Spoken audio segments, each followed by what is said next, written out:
Assalamualaikum warahmatullahi wabarakatuh. Selamat pagi teman-teman semuanya.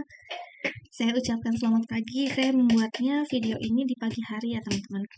Ini adalah video pertemuan kita ketiga. Nah, pertemuan sebelumnya itu kita membahas berkaitan dengan etika. Namun pada kali ini di pertemuan ketiga kita membahas lebih spesifik berkaitan dengan etika profesi. Baik, kita langsung saja bahas berkaitan dengan etika profesi. Nah, ini adalah profesi. Profesi, nah, ciri-ciri atau sifat profesi yaitu ciri-ciri penting, ciri-ciri tertentu, dan fondasi nilai etika. Ciri-ciri penting, pelatihan yang ekstensif. Kemudian kewajiban utama adalah pelayanan masyarakat. Lalu pelatihan dan skill intelektual. Jadi ini adalah ciri-ciri yang penting yang dimiliki oleh seorang profesional. Pelatihan yang ekstensif.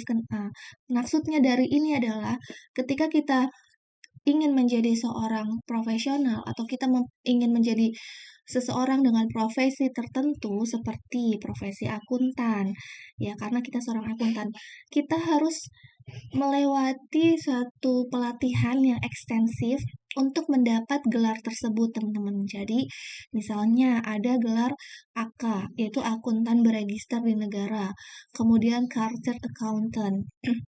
Untuk mendapatkan hal tersebut, gelar AK dan CA, ya, CA itu chartered accountant, kemudian AK itu akuntan. Nah, itu akuntan yang beregister di negara. Untuk mendapatkan gelar itu, teman-teman harus melewati satu pelatihan yang ekstensif dulu. Ya, kemudian ada kewajiban yang utama adalah pelayanan masyarakat. Pelayanan masyarakat ini,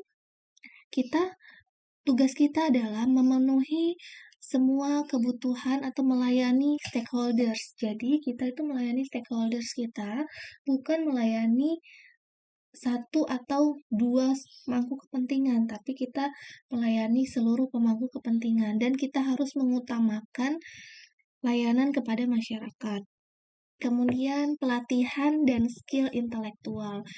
Untuk menjadi seorang profesional atau untuk menjadi seorang profesional di bidang profesi kita harus melakukan pelatihan atau menjalani pelatihan dan skill intelektual untuk mengupgrade knowledge kita. Gitu, teman-teman. Kemudian ciri-ciri tertentu. Ciri-ciri tertentu itu ada secara umum di lisensi atau disertifikasi, kemudian dikeluarkan oleh organisasi dan otonomi. Nah, ini secara umum di lisensi atau disertifikasi makanya kita seorang akuntan itu ada gelarnya AK dan CA. Kemudian lalu nanti ada CPA juga, Certified Public Accountant. Nah, ini semua di lisensi dan disertifikasi. Jadi ada sertifikasinya. Kemudian untuk menjaga sertifikasi tersebut, kita juga harus melakukan upgrade knowledge, melengkapi SKP kita, seperti itu ya teman-teman. Ada SKP yang harus dipenuhi untuk menjaga melekatnya gelar itu terhadap kita. Kemudian gelar itu memang dikeluarkan oleh organisasi seperti misalnya Chartered Accountant dikeluarkan oleh Ikatan Akuntan Indonesia. Kemudian gelar AK itu kita dapat dari Kementerian Keuangan, gitu ya teman-teman. Lalu otonomi. Di sini pemerintah memang mendukung sekali profesional kita dan membebaskan seorang profesional untuk melakukan profesinya sesuai dengan standar profesinya kita, gitu teman-teman. Jadi profesi yang sangat tinggi itu akan memerlukan lisensi untuk praktek pada masyarakat. Jadi kita misalnya seorang akuntan, kita untuk praktik menjadi seorang akuntan untuk melayani masyarakat, kita butuh gelar tersebut, gelar akuntan, gelar CA, gelar CPA, dan tingkat otonominya itu diatur dengan peraturan pemerintah. gitu. Kemudian selanjutnya program pendidikan dan pelatihannya serta program pemberian lisensinya itu dikendalikan sepenuhnya oleh organisasi profesi. Nah, otonomi dari satu profesi itu penting. Otonominya itu didapat dari peraturan pemerintah. Didapat juga dari pengadilan yang dilakukan oleh profesi dengan mendapat pertimbangan dari rekan-rekan sejawat. Seperti itu ya, teman-teman. Nah, kemudian untuk pondasi nilai-nilai etika itu lebih mengutamakan pertimbangan etika dibandingkan dengan pertimbangan teknis dalam setiap keputusan atau tindakan. Jadi ketika kita ingin mengambil sebuah tindakan atau memutuskan sesuatu, itu kita akan mempertimbangkan etika dibanding dengan pertimbangan dalam setiap keputusan atau pertimbangan teknis dalam setiap keputusan atau tindakan. Gitu ya. Pondasinya adalah kita berpegang teguh kepada etika profesi kita. Selanjutnya, secara faktual, seorang profesional harus bekerja dengan atau sesuai dengan nilai-nilai profesinya. Jadi kan gini, sebenarnya kan kita tidak ragu lagi ya kalau masyarakat mempunyai harapan yang berbeda terhadap perilaku anggota profesi. Contohnya misalnya anggota profesi dokter, penasehat hukum, gitu. Dibanding sama seseorang yang bukan profesional seperti misalnya manajer penjualan, manajer personalia gitu. Jadi berbeda ya antara profesi dengan jabatan. Kalau profesi contohnya misalnya akuntan, penasehat hukum, dokter. Kalau jabatan itu misalnya seorang manajer, terus manajer personalia. Kenapa sih hal ini bisa terjadi? Karena secara faktual seorang profesional itu harus bekerja dengan atau sesuai dengan nilai profesinya. Nah, hal ini dilakukan bila mereka harus melaksanakan tugas profesinya sesuai dengan kompetensi profesi, atau bisa juga dilakukan karena ketika harus melaksanakan tugas profesinya yang penting. Gitu. Dan pada akhirnya penghargaan masyarakat terhadap profesi tertentu itu akan berpengaruh pada apa yang dia peroleh, yaitu misalnya melalui praktik, terus seringkali terdapat monopoli atas pelayanan, terus kemudian pengendalian siapa yang akan masuk ke dalam profesi, kemudian memperoleh pendapatan yang lebih tinggi, serta mereka juga bisa melakukan regulasi sendiri atau lebih mengutamakan pertimbangan teman sejawat sendiri dibanding dengan pejabat pemerintah. Gitu ya, teman-teman. Jadi, kalau misalnya kita tidak melakukan profesi kita dengan baik, maka kita tidak melakukan profesi kita sesuai dengan kompetensi profesi, maka kita tidak akan mendapatkan penghargaan dari masyarakat. Nah, penghargaan dari masyarakat terhadap profesi tertentu itu akan mempengaruhi apa yang diperoleh dari seseorang yang memiliki profesi tersebut. Contohnya di dalam pendapatannya, di dalam kepercayaannya, gitu, di dalam pemberian pelayanannya, seperti itu teman-teman. Kalau kita mendapatkan misalnya seorang akuntan atau seorang dokter atau seorang profesi apapun, ketika dia mendapatkan kepercayaan masyarakat, maka kita juga akan mendapatkan penghargaan oleh masyarakat. Yang tentunya ketika kita dapat penghargaan dari masyarakat, kita tuh akan mendapat sesuatu. Jadi apa yang kita dapatkan itu terpengaruhi oleh penghargaan masyarakat kepada kita. Contohnya kalau misalnya, akuntan yang kredibel, akuntan yang independen, akuntan yang baik, yang profesional, maka penghargaan masyarakat akan baik kepada kita. Maka itu akan mempengaruhi apa yang kita dapat, mempengaruhi apa yang, pendapatan kita, kemudian mempengaruhi kehidupan kita, seperti itu ya teman-teman. Dokter pun sama seperti itu. Dan tentunya profesi yang lainnya. Nah, profesi itu fungsi utamanya adalah melayani masyarakat. Layanan yang diberikan kepada masyarakat itu sedemikian penting sehingga dituntut persyaratan tingkat keahlian yang tinggi, yang membutuhkan program pendidikan intelektual yang ekstensif dibanding pelatihan dan skill yang bersifat mekanis. Jadi karena yang kita pakai adalah keterampilan soft skill kita, keterampilan otak kita, sehingga kita memerlukan tingkat keahlian yang tinggi. Dan kita membutuhkan program pendidikan intelektual yang ekstensif. Maka dari itu untuk mendapatkan gelar CA, CPA, ataupun gelar akuntan beregister di negara, itu kita harus menjalani pendidikan dulu. Misalnya kita mau mendapatkan akuntan beregister, maka kita harus menempuh pendidikan 1 tahun dulu di universitas yang ditunjuk oleh Kementerian Keuangan untuk bisa mengadakan program profesi akuntansi. Seperti kalau saya mendapatkan program profesi akuntansinya itu di UGM. Nah, di UGM itu kita belajar berkaitan dengan profesi selama dengan 1 tahun dilatih. Itu seperti kuliah ya teman-teman, kuliah 1 tahun. Jadi nanti teman-teman kuliah S1 4 tahun, kemudian teman-teman ingin mengambil profesi akuntan, maka teman-teman harus melanjutkan 1 tahun lagi kuliah untuk mendapatkan gelar AK. Seperti itu. Kemudian untuk mendapatkan CA, teman-teman harus mengikuti ujian. Untuk mendapatkan Chartered Accountant, teman-teman harus mengikuti ujian yang diadakan oleh Ikatan Profesi Akuntansi, gitu.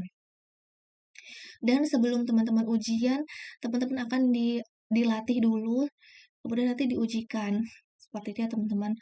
Begitu pula ketika teman-teman ingin mendapatkan Certified Public Accountant, di situ akan ada syarat-syaratnya. Misalnya teman-teman harus berpengalaman di bidang akuntansi, praktek di bidang accountant itu berapa tahun, kemudian nanti ada pelatihannya, kemudian ada jumlah mata kuliah yang harus diujikan, seperti itu. Dibanding dengan pelatihan skill yang bersifat mekanis. Ya. Kemudian, profesi yang sangat tinggi akan memerlukan lisensi untuk praktik pada masyarakat dan tingkat otonominya diatur oleh pemerintah. Ya, kita perlu sertifikasi untuk bisa praktik ke masyarakat, karena sertifikasi itu atau lisensi itu, itulah yang membuktikan bahwa kita tuh sudah mempunyai knowledge atau kemampuan yang memadai untuk menangani satu pekerjaan itu, gitu teman-teman. Contohnya misalnya teman-teman misalnya pergi ke dokter, teman-teman nggak mau kan kalau misalnya teman-teman pergi ke dokter terus dokter itu belum ada lisensi kalau dia boleh melakukan hal itu. Kalau misalnya melakukan fisioterapi gitu kan, teman-teman tidak mau melakukan fisioterapi kepada orang-orang yang tidak punya lisensi untuk melakukan itu. Sama seperti akuntan pun iya, sama seperti itu. Kita tidak mau menjadi klien orang yang masyarakat ya tidak mau menjadi klien seorang akuntan yang tidak mempunyai lisensi. Gitu ya, teman-teman.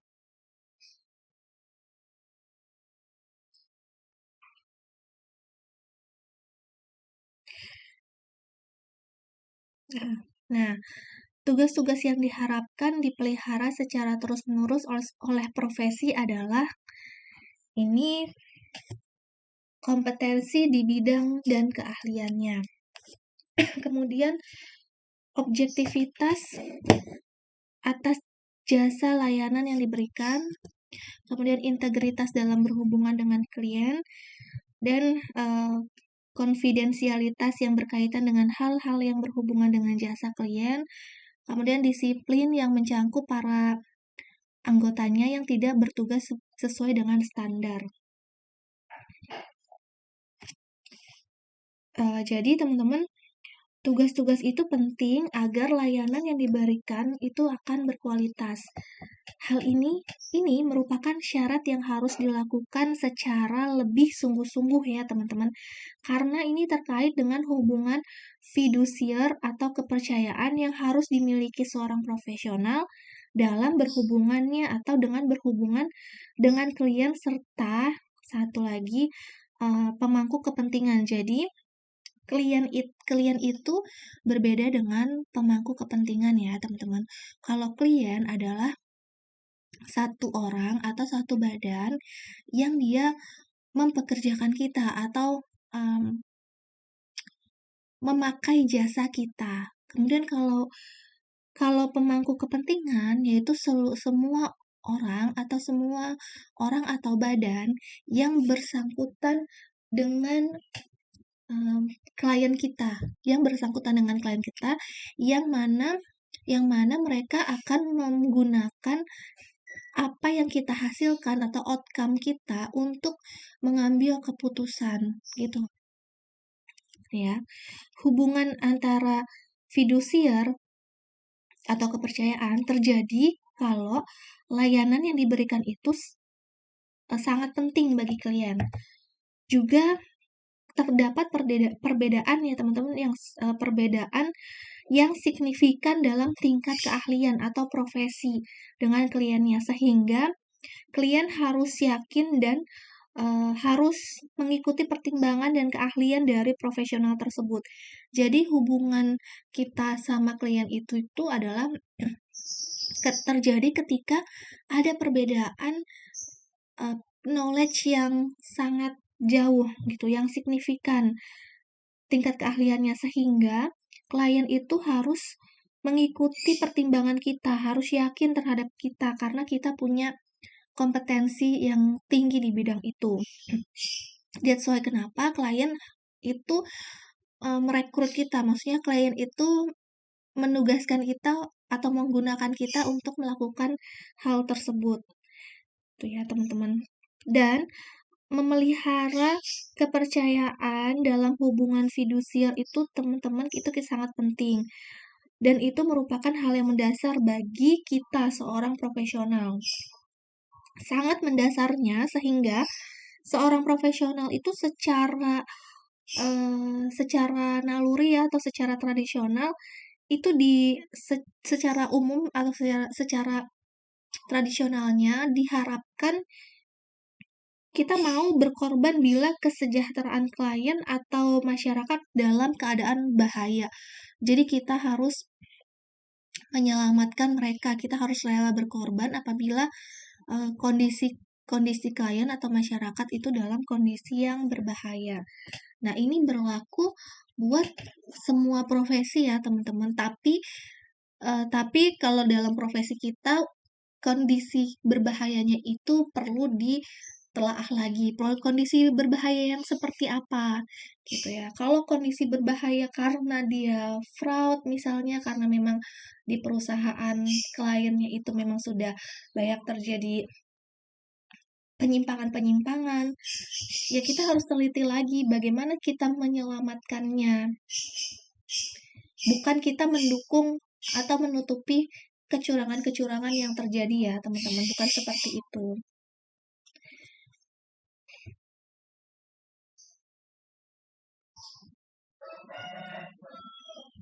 Nah, dalam upaya mendukung kombinasi ciri, kombinasi tugas, serta hak-hak dari seorang profesional, adalah penting bahwa profesi mengembangkan seperangkat nilai-nilai atau prinsip-prinsip dasar yang berguna untuk menuntun anggotanya, dan bahwa seorang profesional memiliki nilai-nilai pribadi yang menyatu dengan hal tersebut.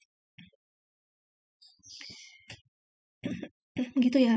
Nah, secara normal nilai-nilai individual yang diinginkan adalah kejujuran, integritas, objektivitas, kebijaksanaan, keberanian, terus juga kekuatan karakter. Jadi keberanian untuk mengejar kesalahan seseorang maksudnya gini, ketika sudah terindikasi bahwa adanya ketidakberesan di dalam satu hal yang kita tangani, maka kita harus mencari terus bukti-buktinya, kita harus mengulik terus, itu namanya keberanian dalam mengejar kesalahan seseorang, tapi bukan menjebak ya, bukan menjebak, itu berbeda, mencari bukti dengan menjebak itu berbeda ya teman-teman. Kemudian, kekuatan karakter untuk tetap membangkitkan peluang untuk melayani orang lain daripada melayani kliennya. Jadi karakter kita itu harus kuat, dalam dia gini, harus kuat itu berarti harus teguh pendirian, kita tidak, makanya itu harus objektif, harus berani, harus jujur, independen, tidak ada konflik kepentingan di dalamnya. Itu karakter jiwa kita yang kuat, sehingga ketika terdapat intimidasi-intimidasi dari pihak lain untuk kita melakukan atau menuruti kemauannya mereka, maka kita akan tetap kuat kepada pendirian kita. Tanpa nilai-nilai tersebut, kepercayaan yang dibutuhkan untuk mendukung hubungan fidusiar itu tidak dapat dipertahankan. Jadi, upaya yang kita buat atau yang dibuat oleh profesi adalah menilai apakah nilai-nilai tersebut dimiliki oleh calon anggota profesi dan para anggotanya. Jadi, ketika seseorang akan menjadi seorang profesional, maka nanti kan ada ujian profesionalitasnya, sehingga profesi ini akan menilai apakah nilai-nilai yang tadi sudah disebutkan, kejujuran, objektivitas, kebijaksanaan, dan lain sebagainya, itu ada pada calon anggota profesi dan juga para anggota profesi tersebut. Gitu teman-teman. Kemudian kita bahas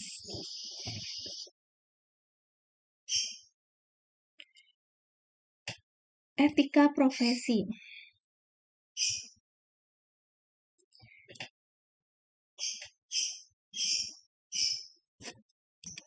Nah, jadi teman-teman, gini,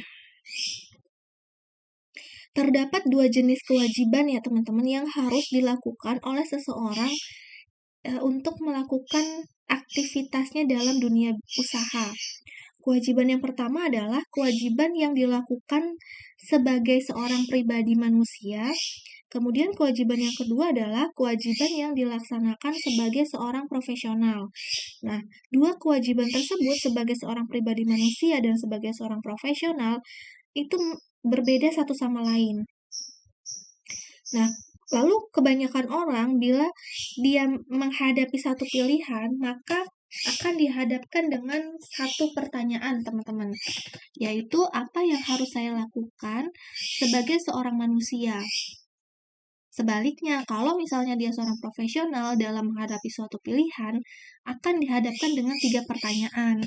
Jadi, kalau seorang manusia biasa, ya, kalau misalnya seorang manusia biasa, maka kita akan bertanya apa yang harus saya lakukan sebagai seorang manusia.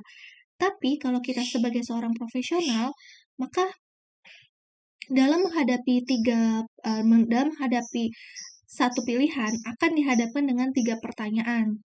Gitu. Yang pertama, apa yang harus saya lakukan sebagai seorang manusia? Terus yang kedua, apa yang harus saya lakukan sebagai seorang profesional? Dan yang ketiga, bila terjadi konflik, bagaimana saya harus memecahkannya? Jadi seorang profesional akan berpikir lebih jauh daripada seorang pribadi biasa. Gitu ya, teman-teman. Nah, seorang profesional sering dihadapkan pada konflik yang harus diselesaikan atau dipecahkannya. Konflik tersebut sering menjadi dilema bagi seorang profesional, khususnya yang berkaitan dengan etika.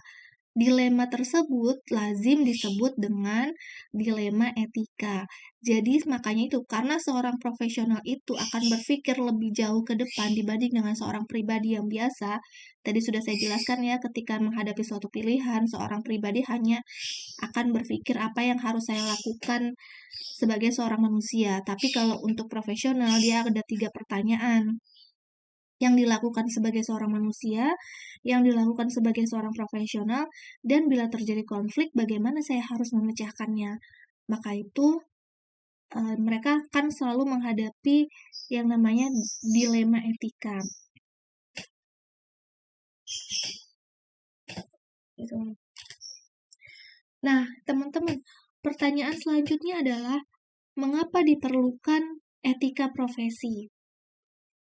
Itu ada 2 kata kunci penting bagi seorang profesional. Kata kunci tersebut adalah ahli atau kompeten dan kepercayaan.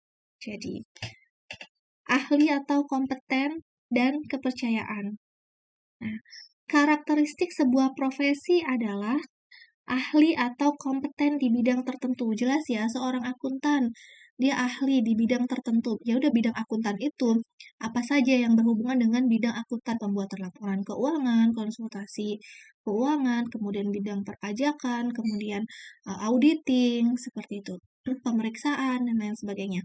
Dokter ya, dokter juga macam-macam, ada spesialis jantung, spesialis penyakit dalam, ada spesialis anak gitu ya, ada dokter umum gitu ya teman-teman. Kemudian mempunyai sikap dan watak untuk menerapkannya secara bertanggung jawab.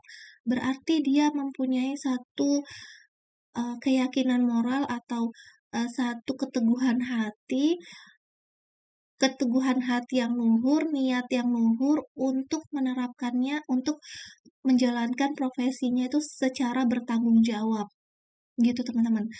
Semua profesi, mau itu akuntan, mau itu dokter, mau itu dosen, ya, itu dia harus mempunyai sifat atau sikap dan watak yang teguh, yang luhur untuk menerapkan tugas-tugasnya secara bertanggung jawab. Contohnya misalnya dokter.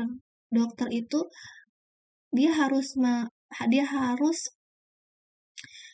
luhur dalam hatinya, tidak untuk kekayaan, ya, hanya untuk menolong sesama, seperti itu.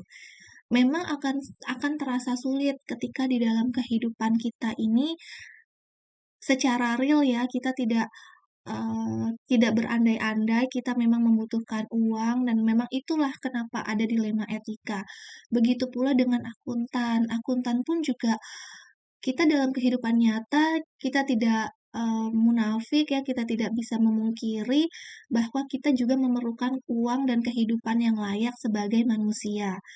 Maka dari itu, seorang profesional itu akan bertindak atau berpikir itu 3 kali ya teman-teman.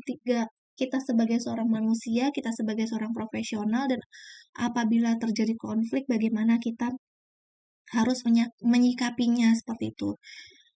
Ya, kemudian contoh lagi adalah profesi dosen.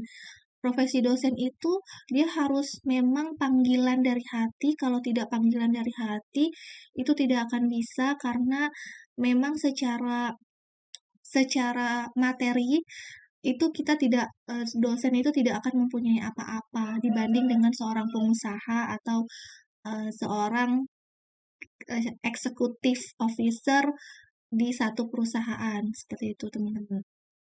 Dan bukan berarti dosen ini tidak mampu untuk menjadi seorang pengusaha atau seorang chief eksekutif atau eksekutif officer di perusahaan-perusahaan. Justru mereka bisa, tapi mereka meninggalkan itu yang tujuannya untuk mendidik anak bangsa.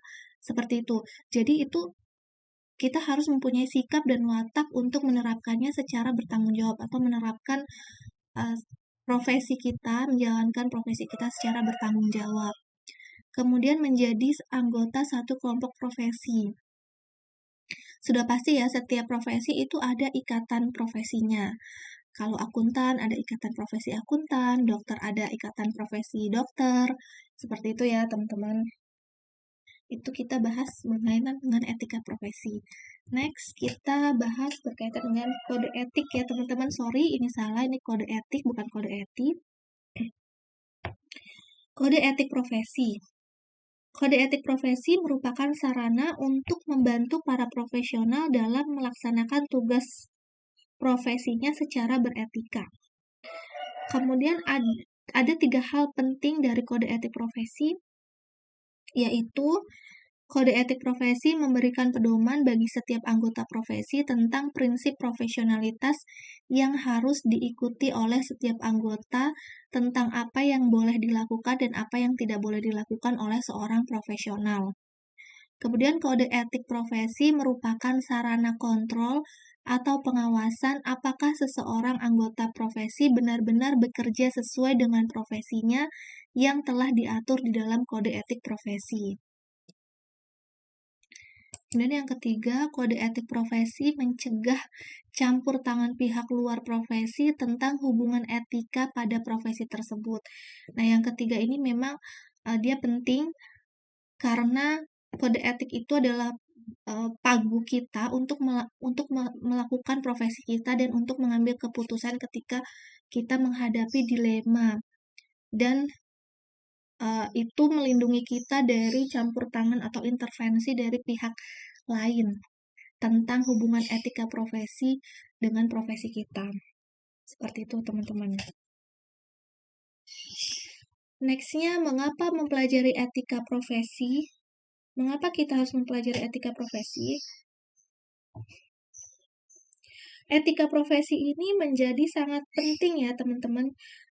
Pada era-era sekarang ini, etika profesi itu penting sekali karena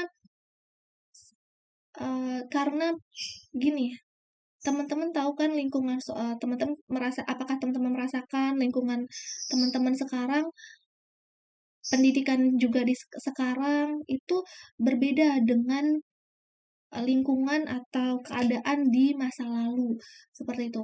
Gini, karena sekarang itu banyak percampuran budaya, banyak percampuran pengaruh asing, pengaruh globalisasi, sehingga nilai-nilai Pancasila, nilai-nilai keluhuran, jadi karakteristik bangsa itu sedikit banyak itu benar-benar terpengaruh atau tercemar oleh budaya-budaya asing yang kita sendiri tidak bisa memfilter. Apalagi anak-anak zaman sekarang itu susah untuk memfilter mana yang baik dan mana yang buruk.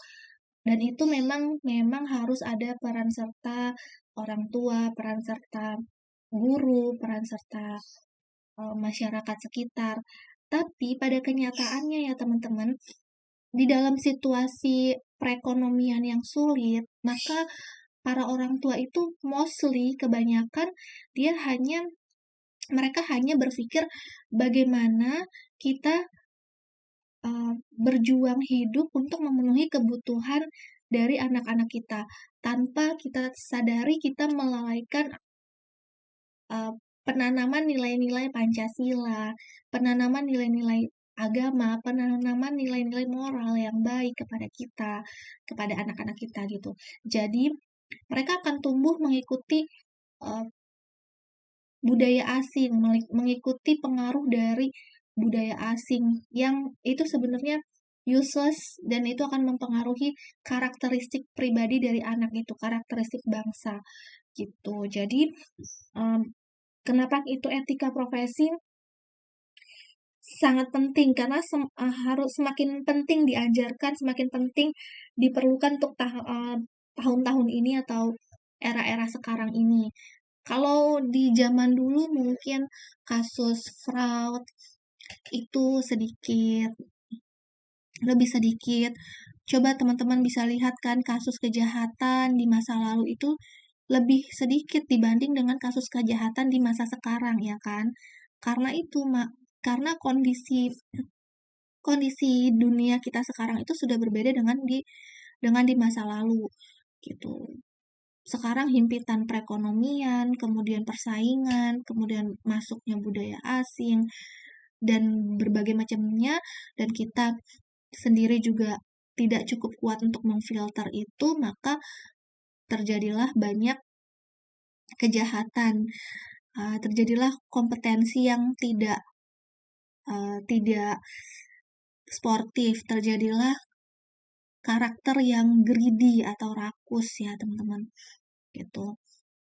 Nah gitu ya. Semakin terspesialisasinya pekerjaan atau profesi kita, maka semakin rumit dan keras profesi atau pekerjaan tersebut. Jadi semakin terspesialisasinya pekerjaan atau profesi kita, maka semakin rumit dan keras profesi atau pekerjaan tersebut. Kalau kita semakin spesifik di bidangnya, maka kita akan mempelajari hal-hal yang semakin detail, ya, semakin detail, dan kita akan semakin dibenturkan dengan hal-hal atau cobaan yang keras gitu kepada kita gitu teman-teman atas pekerjaan tersebut. Tuh. Sehingga harus dilindungi oleh etika profesi. Ya, teman-teman. Beberapa alasan etika profesi penting untuk dipelajari adalah etika profesi akan membantu para profesional dalam bekerja atau melaksanakan aktivitas profesinya, khususnya bila menghadapi berbagai permasalahan etika. Kemudian yang kedua, karena permasalahan etika itu sering kali tidak hitam putih, teman-teman. Maksudnya permasalahannya itu sangat rumit. Sehingga jadi gini, sangat rumit itu tidak hitam putih itu maksudnya dia sangat rumit ya, sehingga kaum profesional itu membutuhkan etika untuk memutuskan perbuatan baik dan buruk. Salah saya tulisnya, ini buruk. Ini buruk ya, teman-teman. Baik dan buruk. Perbuatan benar dan salah. Gitu. Karena tidak semua permasalahan etika itu dia bisa hitam sama putih. Hitam sama putih maksudnya bisa ke jalur A, bisa ke jalur B, itu jelas. Tapi ini pasti kita akan ada di area yang abu-abu atau sangat sulit untuk diputuskan. Misalnya, apakah beretika ketika seorang akuntan itu melakukan perekayasaan laporan keuangan dengan cara membuat kondisi keuangan yang sebenarnya rugi, ya, sebenarnya tuh rugi tapi digambarkan untung walaupun hanya selama beberapa periode. Nah, karena untuk membuat pemegang saham itu senang, ya kan, dan terus juga untuk membuat para karyawan sama manajemen perusahaan tetap mendapatkan bonus tahunan, serta pemerintah itu tetap mendapatkan pajaknya. Itu apakah itu beretika? Nah, si akuntan itu dengan yakin bahwa atau BOD-nya tuh yakin bahwa ini hanya berlangsung untuk beberapa periode saja, karena nanti setelah periode ini masa krisis akan kita lalui dan kita akan stable lagi seperti dulu. Jadi terus akuntannya mikir, ya udahlah nggak apa-apa kalau kita rekayasa dulu laporan keuangannya, toh nanti juga beberapa periode lagi akan stabil kok kondisinya gitu. Ini hanya untuk supaya investor tidak menarik investasinya, supaya karyawan tidak kehilangan pekerjaannya, misalnya gitu. Nah, itu kan rumit ya, teman-teman. Di satu sisi kita punya kemanusiaan, di satu sisi perusahaan akan kolaps atau akan bangkrut, dan nanti kalau perusahaan bangkrut itu karyawan juga akan pasti banyak karyawan atau banyak orang yang akan kehilangan pekerjaan, gitu. Sehingga ini kita akan merekayasa seperti ini. Nah, itu akan timbul pertanyaan apakah itu beretika atau tidak. Maka permasalahan itu sangat rumit ya. Itu tidak permasalahan yang hitam dan putih gitu, teman-teman. Kemudian dengan mempelajari dan memahami etika profesi, maka akan membuat kaum profesional menjadi objektif dalam menghadapi dilema etika pada bidang pekerjaannya. Jadi ketika kita sudah mempunyai etika profesi, maka kita akan menjadi objektif dalam menghadapi dilema etika yang kita hadapi dalam pekerjaan kita. Seperti itu. Kemudian memahami peran profesi akuntan. Nah, kalau para akuntan tidak memahami peran profesinya, maka mereka tidak akan dapat secara konsisten menjawab pertanyaan-pertanyaan yang penting yang terkait dengan pertanggungjawaban secara etis. Dan juga dalam memecahkan dilema akuntansi, mereka tidak akan bisa menjawab pertanyaan-pertanyaan itu secara konsisten. Gitu. Apabila para akuntan itu memahami perannya sebagai seorang profesional, maka para akuntan akan dapat mengambil keputusan yang benar dan etis. Kemudian dia juga bisa memberikan saran dan pendapat sesuai dengan profesinya. Paling tidak, para akuntan tersebut akan dapat menjawab pertanyaan-pertanyaan yang berkaitan langsung ataupun tidak langsung dengan etika, khususnya tentang etika profesi akuntan. Nah, pertanyaan-pertanyaan yang harus dijawab seorang akuntan itu diantaranya adalah, siapa sebenarnya klien dari akuntan? Siapa? Apakah manajemen?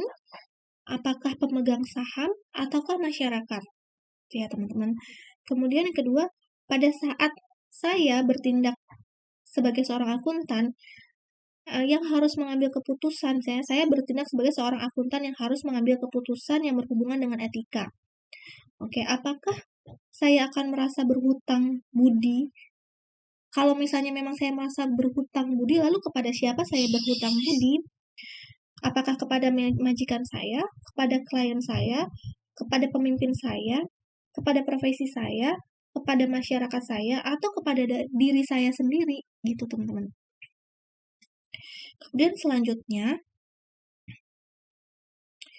selanjutnya, apakah sebagai seorang akuntan profesional, saya sadar bahwa saya terikat dan diikat oleh suatu standar profesional, ataukah saya ini hanya semata-mata sebagai seorang pekerja? Gitu. Kemudian, apakah akuntan profesional itu sebuah profesi atau suatu kegiatan usaha? Dapatkah dalam hal ini kita memperlakukan keduanya secara seimbang? Kemudian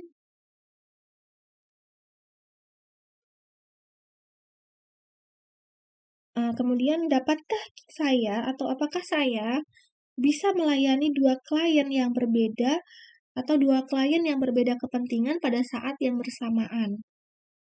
Terus, apakah saya harus menawarkan layanan gitu? Jadi itu adalah pertanyaan-pertanyaan yang harus dijawab oleh seorang akuntan untuk memahami peran profesinya, profesi akuntan gitu ya. Untuk memahami peran profesinya, maka para akuntan harus menjawab pertanyaan-pertanyaan tersebut. Nextnya, sebentar. Nah, sebelum kita masuk ke ciri-ciri, sebenarnya apa sih harapan masyarakat terhadap profesi akuntan? Ya, seorang profesi akuntan atau seseorang yang berprofesi sebagai akuntan, baik yang bekerja dalam bidang audit atau sebagai manajemen, maupun sebagai karyawan atau dia sebagai konsultan, itu diharapkan akan menjadi seorang akuntan serta plus menjadi seorang profesional.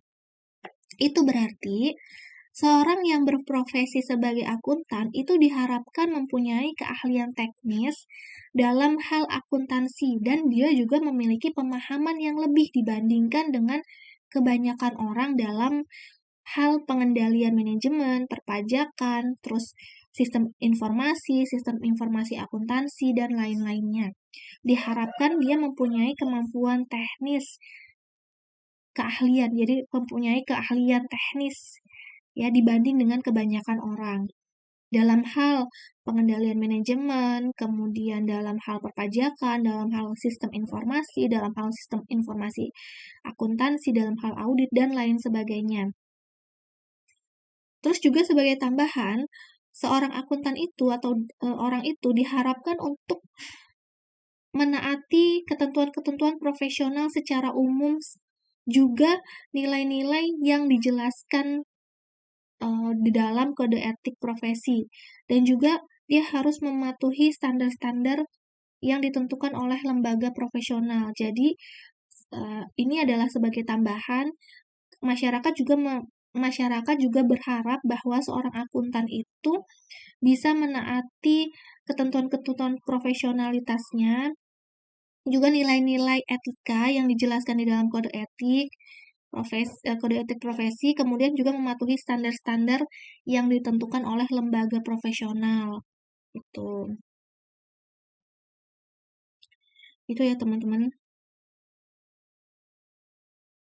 Tapi memang terkadang penyimpangan terhadap norma-norma itu dapat menurunkan kredibilitas dari profesi secara keseluruhan. Jadi ketika norma-norma atau standar-standar atau nilai-nilai yang tadi sudah kita bahas panjang lebar itu tidak dipegang, maka itu akan menurunkan kredibilitas profesi secara keseluruhan. Misalnya, seorang profesional akuntan ya, itu mengutamakan kepentingan dirinya di atas kepentingan klien atau masyarakat. Maka itu akan muncul sikap dan juga rasa ketidakpercayaan yang akan berkembang di masyarakat gitu, yang akan berkembang dalam masyarakat. Jadi masyarakat tidak akan lagi percaya terhadap si akuntan tersebut, tuh ya. Gitu teman-teman. Maka para akuntan itu akan mempunyai ciri-ciri tugas, ciri-ciri tugas dan juga hak-haknya serta kerangka nilai-nilai profesi akuntan. Nah, masuklah ke sini ya teman-teman.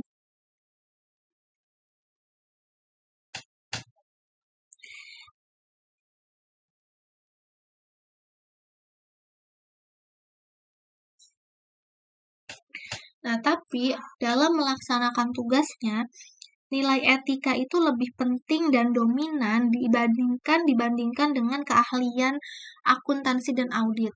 Kita bisa pintar sekali dalam membuat pelaporan keuangan. Oke, kita mahir sekali dalam pembuatan laporan keuangan.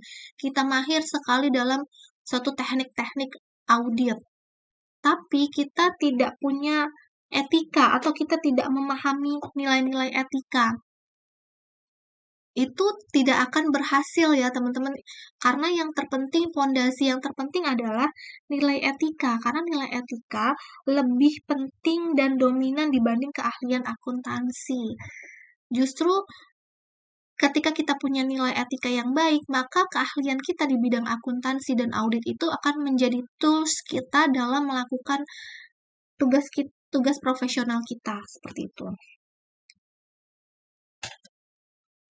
Banyak banget akuntan yang berpandangan bahwa keahlian dalam akuntansi dan teknik audit adalah segalanya. Jadi bagi profesi dia tuh mereka beranggapan banyak orang beranggapan bahwa keahlian di bidang akuntansi sama teknik-teknik audit itu adalah segalanya bagi profesi mereka. Tapi terjadi banyak atau berbagai skandal keuangan yang terjadi saat ini itu menunjukkan bahwa skandal yang sebenarnya terjadi itu bukan disebabkan oleh kesalahan metodologi dalam penerapan teknik akuntansi maupun teknik-teknik audit gitu. Tapi malah disebabkan oleh kesalahan dalam membuat pertimbangan yang tepat atas penggunaan atau pengungkapan yang dilakukan oleh si akuntan itu. Jadi kesalahannya itu bukan pada metode akuntansi atau metode audit yang digunakan, tapi kesalahannya itu terjadi, skandal-skandal kecurangan itu menunjukkan bahwa sebenarnya itu kesalahan itu disebabkan bukan karena kesalahan metodologi dalam penerapan akuntansi, dalam penerapan teknik akuntansi ataupun teknik-teknik audit, tapi kesalahan disebabkan oleh kesalahan dalam pembuatan pertimbangan yang tepat atas penggunaan teknik tersebut, teknik-teknik audit dan teknik-teknik akuntansi, atau pengungkapan yang terkait dengan bidang akuntansi dan audit. Gitu ya teman-teman. Nah, beberapa kesalahan dalam pertimbangan dan penerapan teknik akuntansi ataupun audit itu berasal dari interpretasi kita yang keliru terhadap permasalahan yang disebabkan oleh rumitnya masalah itu sendiri. Gitu teman-teman. Namun, yang paling menyedihkan itu sebenarnya adalah bahwa kesalahan tersebut itu disebabkan oleh kurangnya perhatian terhadap nilai-nilai etika seperti kejujuran, integritas, kemudian objektivitas, terus penuh perhatian, terus juga konfidensialitas atau kerahasiaan, serta komitmen terhadap kepentingan pihak lain, khususnya pihak para pemangku kepentingan. Jadi kesalahan interpretasi tersebut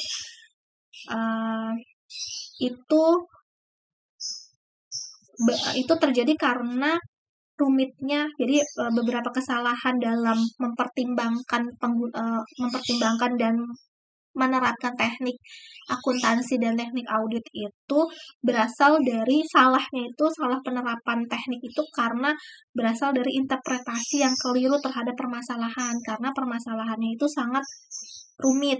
Tapi yang paling menyedihkan itu malah salah interpretasi itu terjadi karena disebabkan oleh bukan karena permasalahannya sangat rumit, bukan karena tidak tahu teknik akuntansi dan teknik audit yang benar, tapi karena permasalahan kurang perhatian terhadap nilai-nilai etika gitu teman-teman. Gitu ya.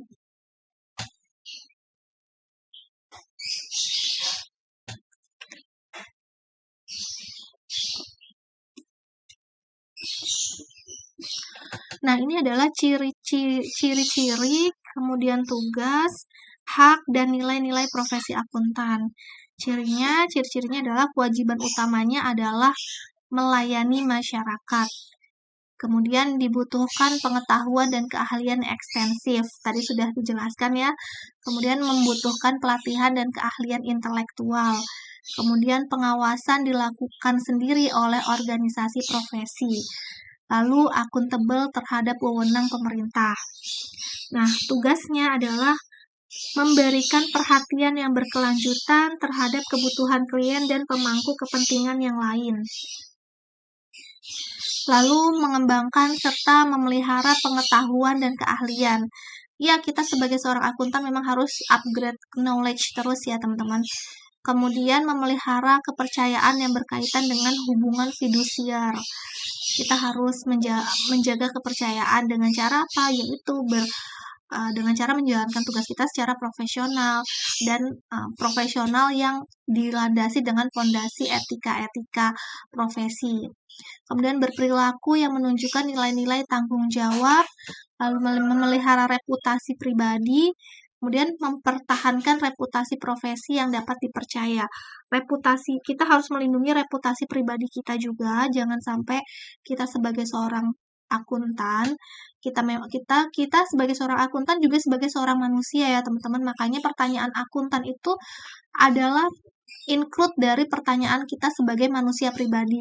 Kalau tadi pertanyaan manusia pribadi itu hanya apa yang harus saya lakukan sebagai manusia pribadi, sebagai manusia, sedangkan kalau profesional dia akan bertanya 3 pertanyaan tadi, sebagai manusia, sebagai profesional, dan ketika dia menghadapi dilema yang harus diputuskan. Gitu. Jadinya kita harus juga memelihara reputasi pribadi kita. Jadilah manusia yang berkarakter baik, bermoral baik, secara manusiawi ya teman-teman. Kita kan sudah belajar etika, yang tadi banyak macam-macamnya jenis-jenis etika ya teman-teman.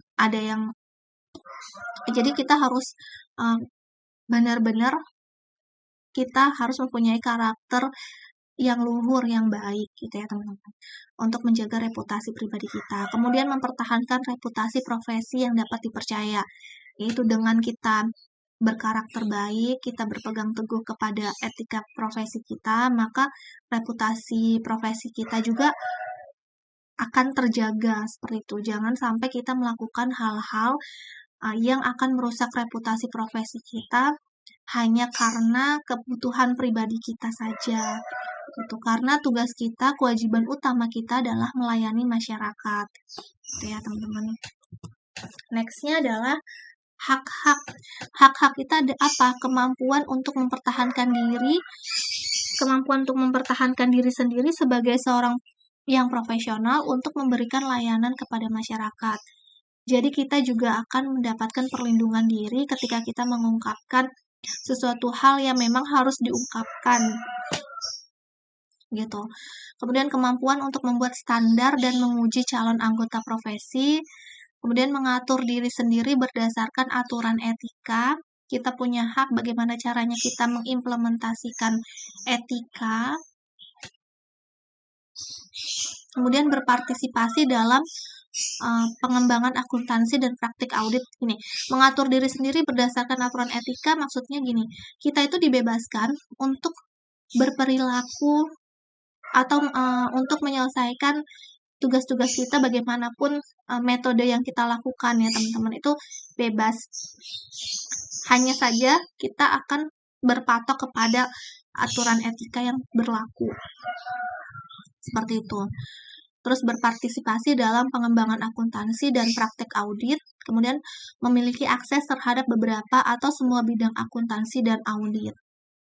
Lalu nilai-nilainya adalah kejujuran, integritas, objektivitas, terus keinginan untuk memberikan perhatian, kompetensi, kerahasiaan, serta komitmen untuk menempatkan masyarakat, klien, profesi, dan majikan atau perusahaan di atas kepentingan sendiri. Gitu.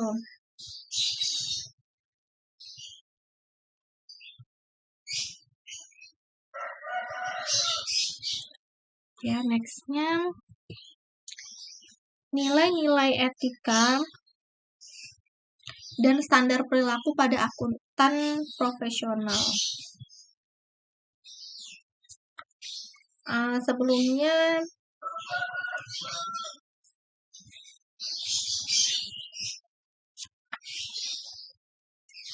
bentar ya teman-teman, sebelum masuk ke sini ini kan ada nilai kejujuran ya.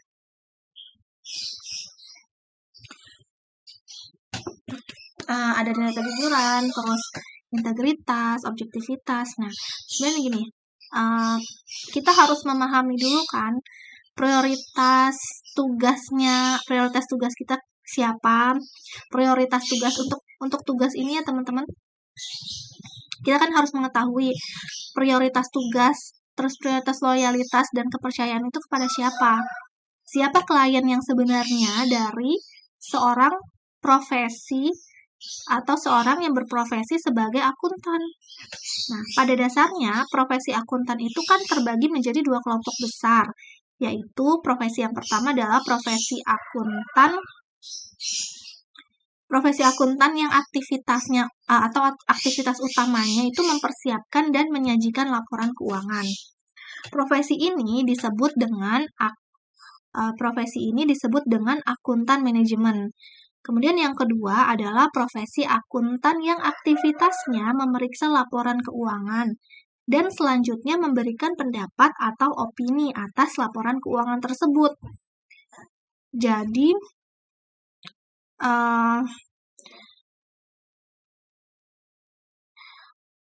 manajemen menyusun laporan keuangan kan.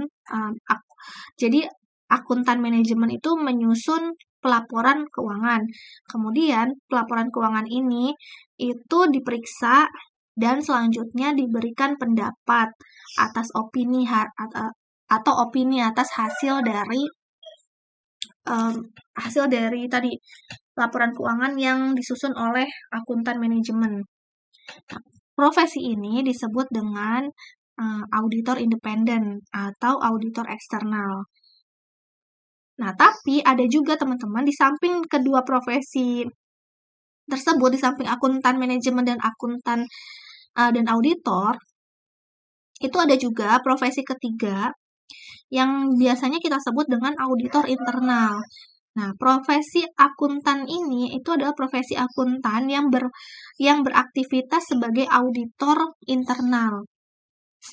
Fungsi dan tugas utamanya adalah membantu manajemen puncak dalam perusahaan untuk dia membantu manajemen puncak untuk memeriksa dan mengawasi seluruh aktivitas dan laporan perusahaan.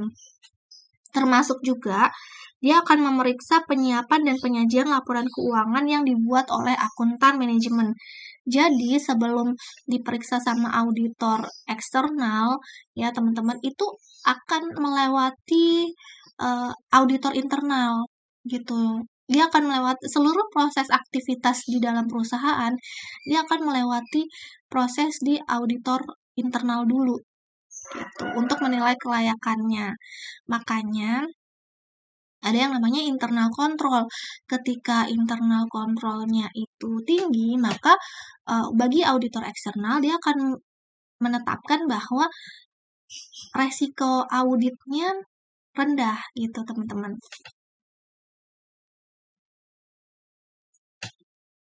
Ya.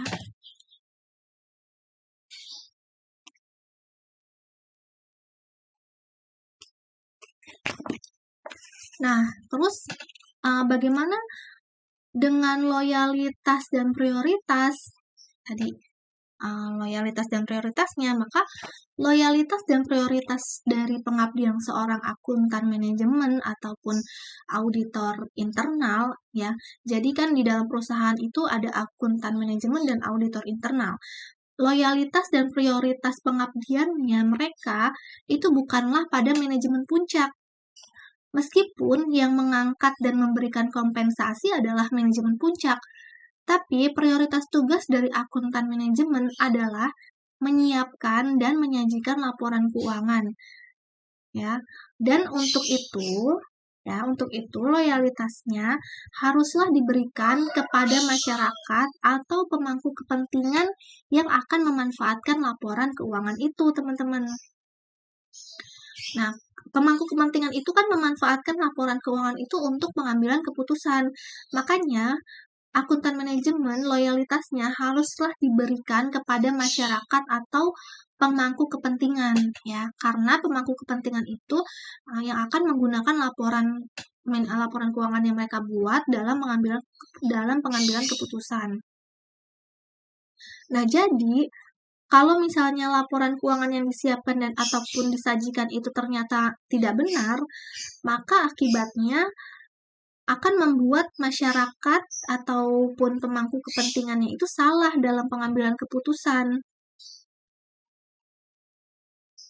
Kalau misalnya pemangku kepentingan atau masyarakat itu tahu atas hal ini atau perekayasaan dan manipulasi yang dilakukan oleh akuntan manajemen, maka kepercayaan terhadap profesi akuntan manajemen dan auditor internal pun itu akan menurun gitu, teman-teman.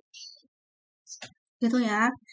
Nah, kemudian kita akan membahas berkaitan dengan, ya, sebelum kita bahas mengenai nilai etika dan standar perilaku akuntan profesional, ini saya tambahkan sebentar.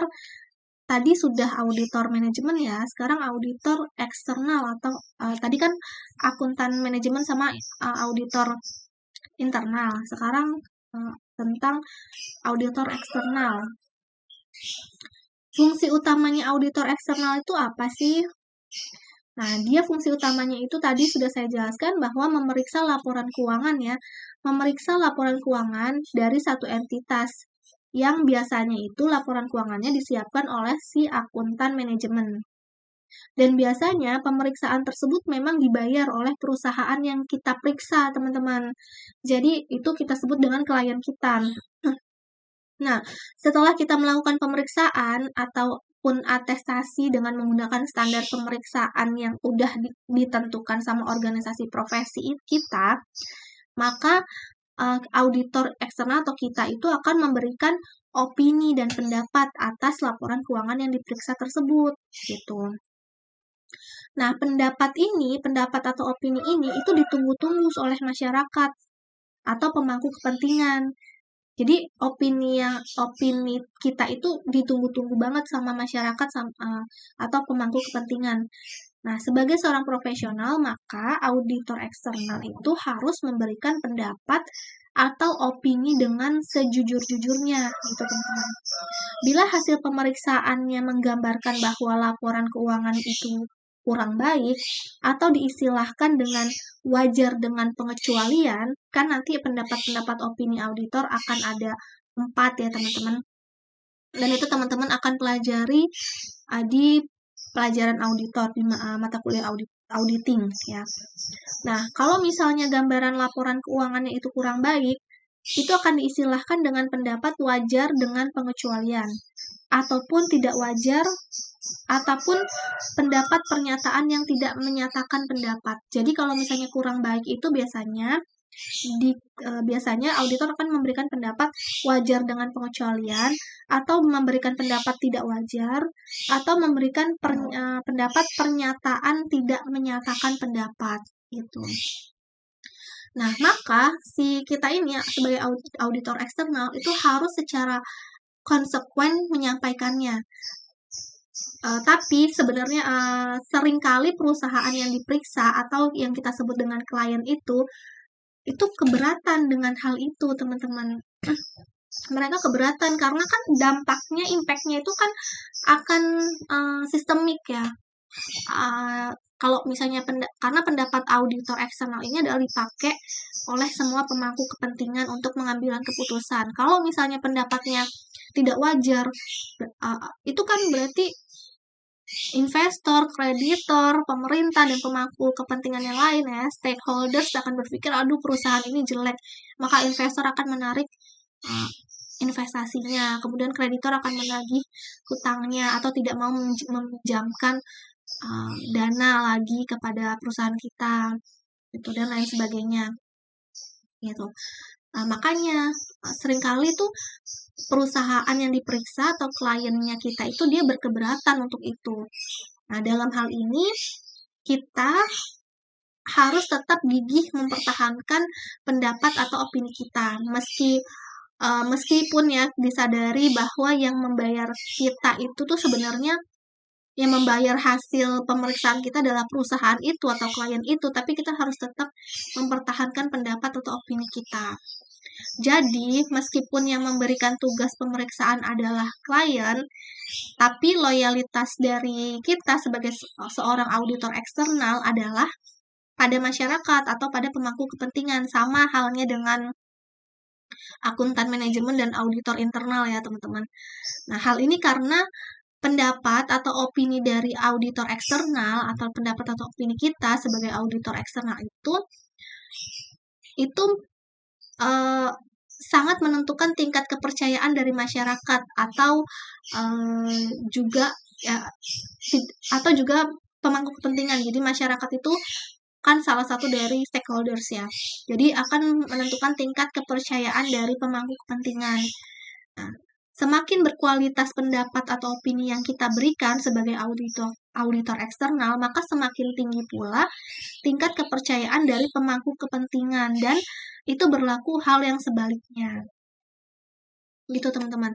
Nah, oleh karena itu peran utama dari seorang yang berprofesi sebagai akuntan, baik itu akuntan manajemen maupun baik itu akuntan manajemen, auditor internal maupun auditor eksternal, itu adalah menawarkan layanan kepercayaan kepada masyarakat atau pemangku kepentingan.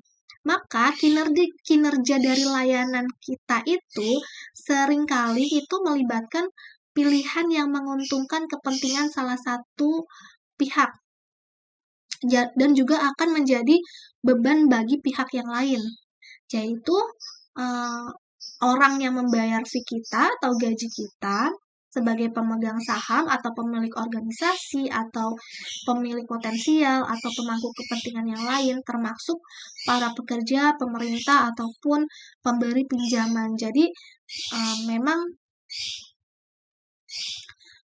kita itu menawarkan layanan kepercayaan kepada mereka gitu. Dan seringkali tuh kita dihadapkan dengan dilema yang mana harus yang mana dilema itu ketika kita mengambil keputusan yang salah, ketika kita harus mengambil keputusan, ya kita harus mengambil keputusan untuk siapa gitu. Pasti ada pihak yang tidak tercover sama keputusan kita. Jadi kita harus merugikan siapa gitu. Ada keputusan kita akan menjadi beban bagi pihak yang lain dan juga menjadi keuntungan bagi kepentingan yang lain. Kemudian seorang yang berprofesi sebagai akuntan itu dia memiliki hak untuk memberikan layanan yang terkait dengan kepercayaan atau kita biasa sebut dengan layanan fidusiar, ya. Karena kita memiliki tanggung jawab untuk memelihara kepercayaan yang melekat dalam hubungan fidusiar itu. Jadi kita tidak hanya harus memiliki keahlian teknis, tapi seorang yang berprofesi sebagai akuntan itu harus dapat menerapkan keahliannya dengan penuh keyakinan. Kita harus percaya diri, harus yakin, terus harus jujur, kemudian harus objektif atau objektivitas, penuh perhatian, kompetensi, serta mengabaikan penyajian yang salah. Ya, teman-teman. Maka di sini ada nilai-nilai kita. Nilai-nilai kita adalah jujur, integritas, objektivitas, kompetensi, kerahasiaan, gitu. Nah, untuk dalam hal menjaga kerahasiaan ya, teman-teman. Dalam hal menjaga kerahasiaan ini ya, teman-teman. Dalam hal menjaga kerahasiaan itu kita harus menjaga gini. Ada hal-hal yang harus dijaga rahasianya oleh akuntan manajemen atau auditor internal. Kalau auditor eksternal ya dia kalau auditor eksternal itu dia sudah ada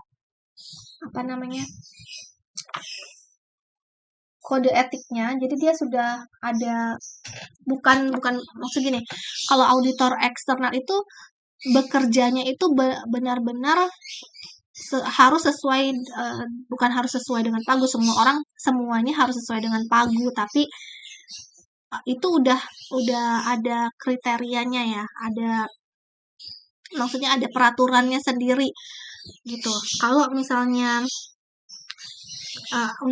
untuk akuntan manajemen ini lebih berhubungan dengan perusahaan, maka ada rahasia yang harus dijaga oleh mereka, yaitu informasi kerahasiaan. Jadi menjaga semua informasi kerahasiaan, terkecuali ketika kita harus mengungkapkan itu di muka hukum. Jadi kalau misalnya kita berhadapan dengan situasi hukum, maka kita harus mengungkapkannya. Tapi kalau tidak, kita tidak boleh mengungkapkan apapun informasi rahasia yang kita punya pada perusahaan itu.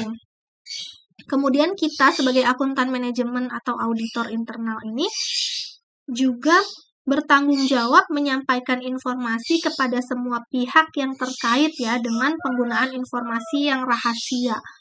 Jadi yang kita informasikan itu hanya kepada pihak-pihak yang terkait saja, tidak boleh kepada sembarang orang. Dan kita harus memonitor bawahan kita untuk taat dalam mematuhi gitu. Jadi kita harus menjamin mereka itu taat dalam menjaga kerahasiaan. Jangan sampai kita sudah menjaga kerahasiaan, tetapi anak buah kita, karena kita tidak akan bekerja sendiri ya teman-teman, itu ada pihak clericalnya, ada yang lain-lain, ada yang input data dan lain-lain sebagainya. Itu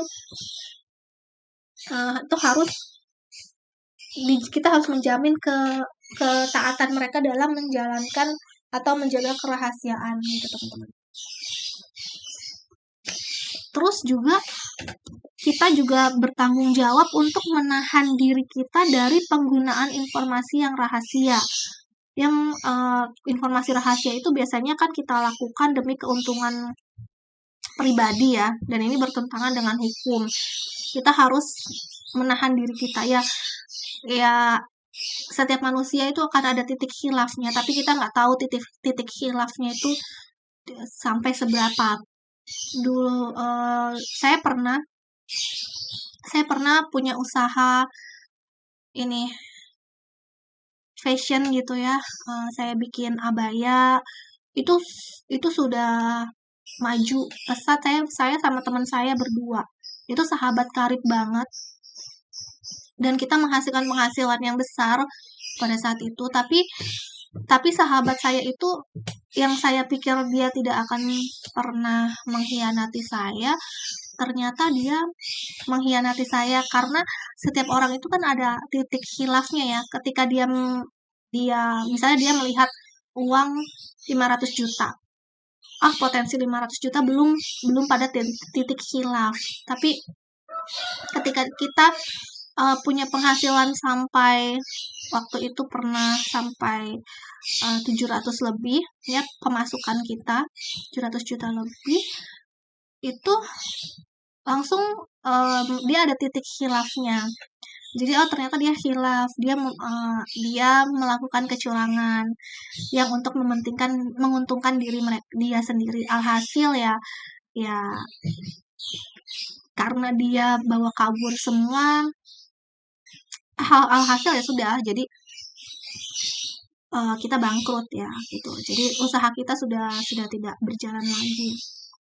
Jadi ada titik khilafnya, setiap orang berbeda-beda. Nah, maka kita bertanggung jawab pada diri kita sendiri untuk menahan diri dari penggunaan informasi yang rahasia. Tuh. Nah, kalau akuntan eksternal itu, sebagai akuntan eksternal kita wajib untuk menjaga kerahasiaan informasi dalam hubungannya dengan pihak ketiga. Ya, terus juga kalau kita sebagai akuntan eksternal, kita tuh wajib menjaga kerahasiaan informasi dari yang diperiksa dalam hubungan dengan masyarakat umum.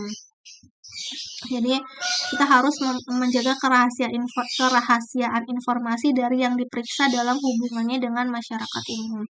Kemudian kita harus menghindari konflik kepentingan yang berkaitan dengan informasi dari yang diperiksa. Kita juga, misalnya kita sebagai auditor eksternal, kita harus menghindari untuk menerima perikatan yang perusahaan yang ada kaitannya dengan kita, yang kita punya potensi untuk punya konflik kepentingan. Misalnya istri kita sebagai direktur keuangan di perusahaan itu, ya kita nggak boleh ya ada kayak gitu konflik kepentingan atau rahasia. Atau saudara kita atau paman kita itu merupakan pimpinan dari perusahaan pesaing, perusahaan pesaing yang kita sedang audit. Terus kita membocorkan rahasia perusahaan itu kepada paman kita, supaya paman kita bisa lebih unggul dalam menetapkan strategi bisnisnya mereka. Itu kita juga nggak boleh seperti itu. Kemudian kita sebagai auditor eksternal juga harus menjamin kerahasiaan kertas kerja pemeriksaan klien. Ya teman-teman. Lalu nextnya, nilai etika dan standar perilaku pada akuntan profesional.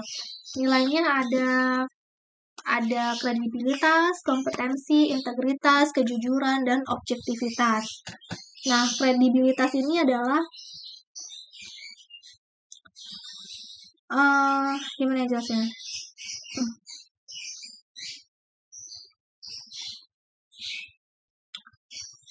Kredibilitas ini sebenarnya ini adalah nilai etika yang sangat penting untuk dimiliki oleh seorang akuntan profesional ya teman-teman, dalam memberikan layanan kepada masyarakat atau pemangku kepentingan. Kredibilitas ini itu menjadi lebih nampak selama pekerjaan dari seorang akuntan profesional itu dilakukan dengan profesional.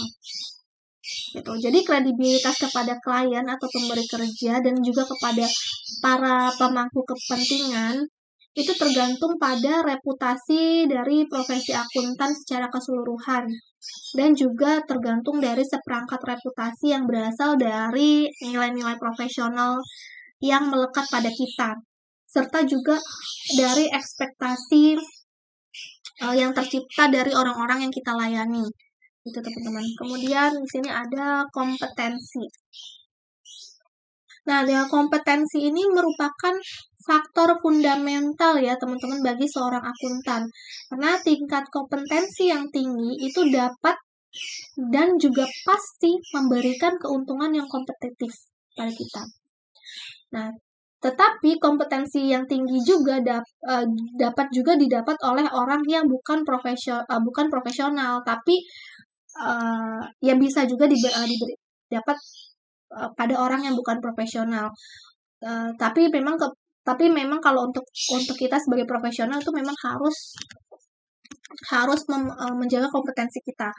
Nah, makanya karena itu bisa didapat juga dari orang yang bukan profesional, makanya seorang akuntan profesional itu harus mempunyai kompetensi yang tinggi, khususnya itu di bidang akuntansi dan juga pengetahuan-pengetahuan yang terkait dengan akuntansi. Gitu teman-teman. Ya.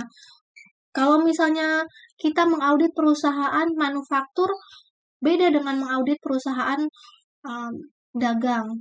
Kita mengaudit perusahaan konstruksi, beda dengan cara mengaudit perusahaan tambang. Dan kita harus tahu core bisnis dari perusahaan tersebut. Core bisnis perusahaan manufaktur apa?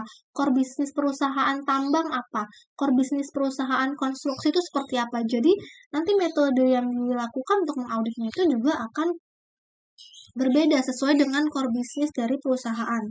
Kemudian integritas. Standar perilaku integritas ini itu menjamin bahwa apapun layanan yang diberikan oleh seorang akuntan profesional itu akan dikerjakan secara jujur dan teliti. Jadi tidak ada bagian kecil yang akan dilupakan ataupun kita sepelekan gitu ya oleh seorang akuntan profesional. Jadi kita tuh akan melakukan pekerjaan kita secara jujur dan teliti. Kemudian kejujuran. Nah, standar ini itu mengandung unsur akurasi atau kecermatan ya teman-teman.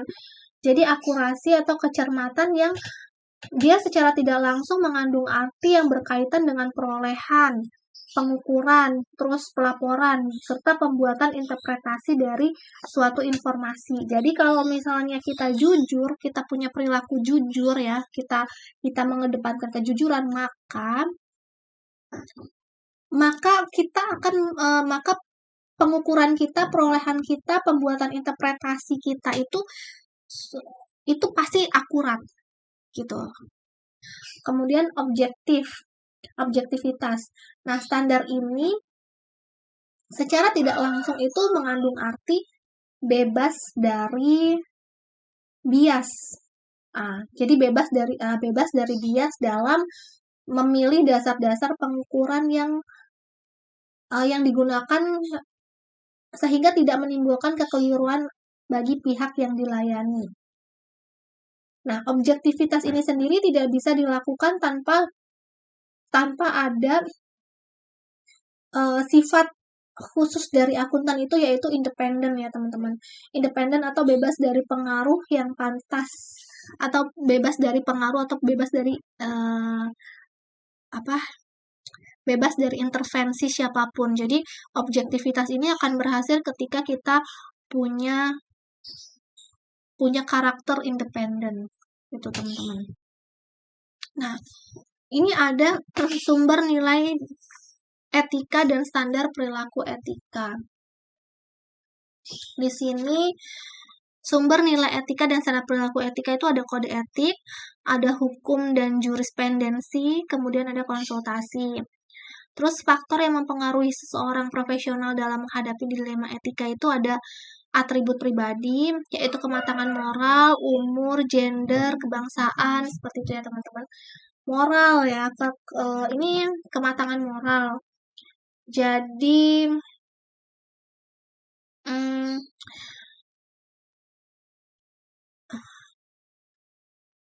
kalau misalnya semakin berkembang moralnya seseorang, maka semakin seseorang dapat menghadapi dan memberikan solusi apabila menghadapi dilema etika, ya. Terus umur juga gitu. Semakin semakin seorang profesional itu berumur, maka semakin matang perkembangan moralnya dan semakin bisa menghadapi dilema etika dan memberikan solusi dilema etika walaupun tidak menjamin ya, itu tidak menjamin. Kemudian gender. Gender itu juga seperti itu. Banyak penelitian mengatakan bahwa kalau wanita itu lebih lebih memiliki sikap yang patuh terhadap etika dan kode etik gitu ya. Pas. Tapi ini hanya menurut penelitian, bukan berarti kalau pria tuh tidak, tapi ini hanya menurut penelitian bahwa gender itu kan sifat wanita dan pria kan pasti berbeda gitu. Karena wanita biasanya lebih teliti, lebih sabar gitu.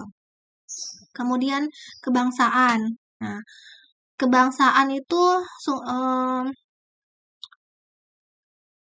jadi persepsi untuk apa yang etis dan tidak etis itu akan berbeda di berbagai bangsa ya.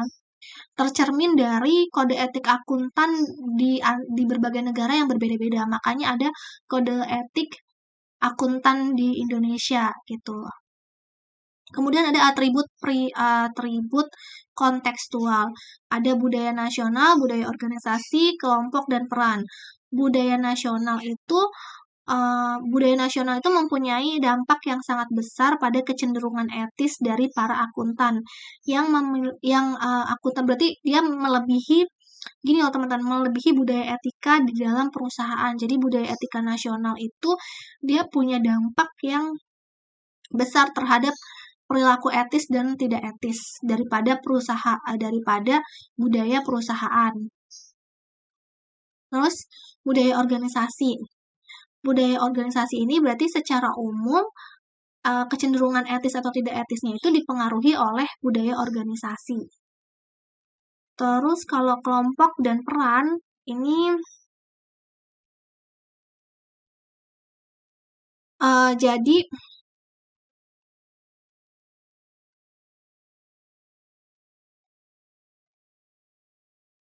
jadi ada ketika kita menyelesaikan atau menghadapi masalah dilema etika itu atau groupthink itu kita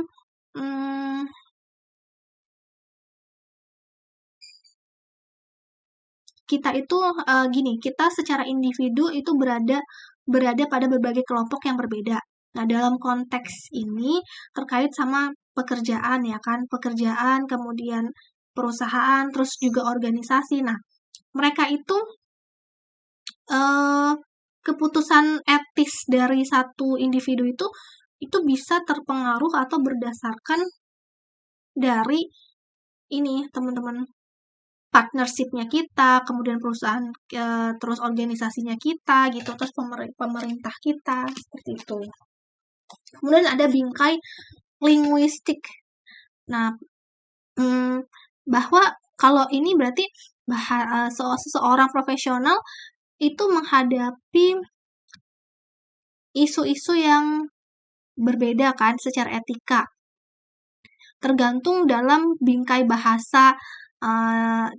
pada bingkai bahasa dalam hal di mana permasalahan tersebut dibahas atau dibicarakan.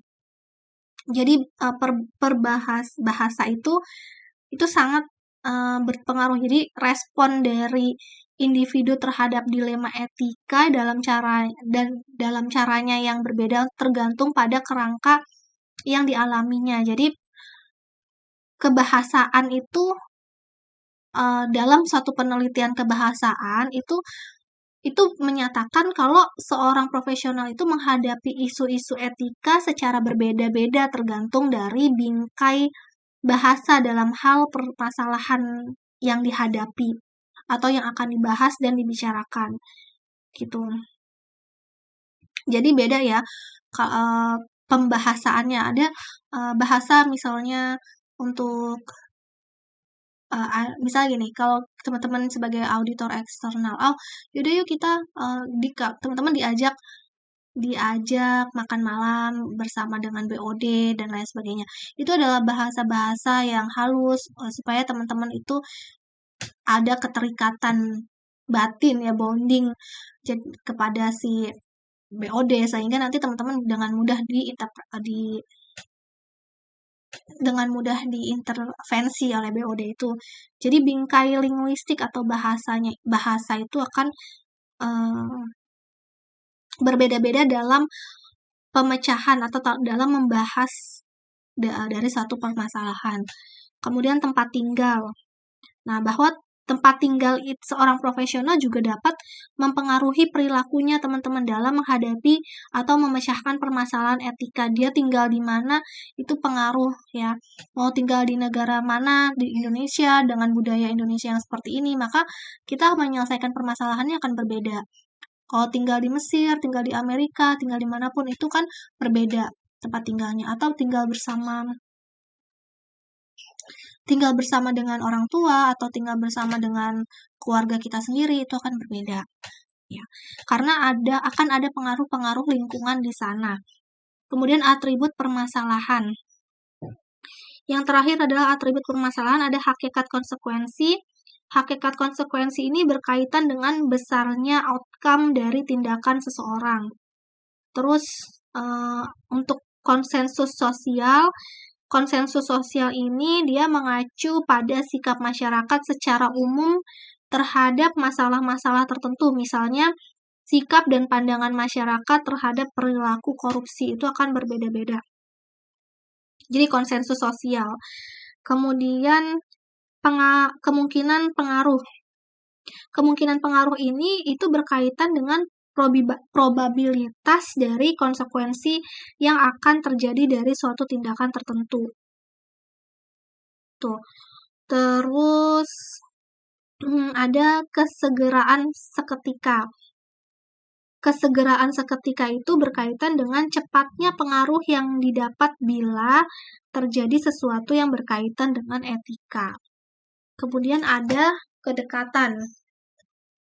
Kedekatan ini berkaitan dengan kedekatan seseorang yang dipengaruhi oleh tindakan-tindakan yang terkait dengan etika. Atau kedekatan seseorang yang dipengaruhi atau mempengaruhi tindakan-tindakan yang terkait oleh etika, terkait dengan etika. Jadi ada seseorang yang mempengaruhi kita, kita dipengaruhi oleh orang itu atau orang itu mempengaruhi kita. Jadi hubungan kedekatan itu akan mempengaruhi profesional kita dalam menghadapi dilema etika. Kemudian ada konsentrasi penuh. Nah, konsentrasi pengaruh ya teman-teman. Konsentrasi pengaruh ini dimaksudkan maksudnya gini, seberapa besar pengaruh yang diberikan kepada masyarakat atau kepada sebagian masyarakat sebagai akibat dari tindakan etis yang dilakukan oleh profesi akuntan. Nah, maka kita akan dapat simpulkan dari semua yang sudah kita bahas.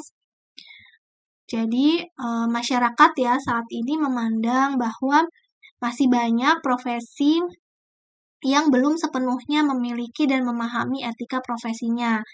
Oleh karena itu, seorang profesional itu perlu mengerti dan memahami apa itu etika profesi, serta kode etik yang ada di kelompok atau organisasi profesinya itu. Nah, secara khusus, para akuntan profesional itu perlu mengerti dan memahami etika profesi akuntan serta kode etik akuntan. Dengan dia mengerti dan memahami etika profesinya, maka akuntan akan mengerti mengapa masyarakat menaruh harapan kepada profesi akuntan. Mengapa juga sikap etis lebih penting dibandingkan dengan keahlian dalam akuntansi dan audit. Plus, siapa prioritas yang harus dilayani oleh kita sebagai seorang akuntan. Dengan mengerti dan memahami profesi kita ya teman-teman, maka kita akan memahami nilai-nilai dan standar perilaku dari seorang akuntan yang profesional. Nah, Nilai-nilai etika itu diantaranya adalah tadi kita sudah sebutkan kredibilitas, kompetensi, kejujuran, integritas, objektivitas. Nah, di samping itu juga dengan mempelajari etika profesi, kita sebagai seorang akuntan itu akan dapat mengetahui dan juga memahami faktor-faktor yang memberikan pengaruh terhadap kita sebagai seorang profesional ketika kita menghadapi dilema etika. Gitu. Itu adalah kesimpulannya dan dan kita sudah selesai membahas pertemuan ketiga kita. Semoga bermanfaat ya teman-teman. Sampai jumpa lagi.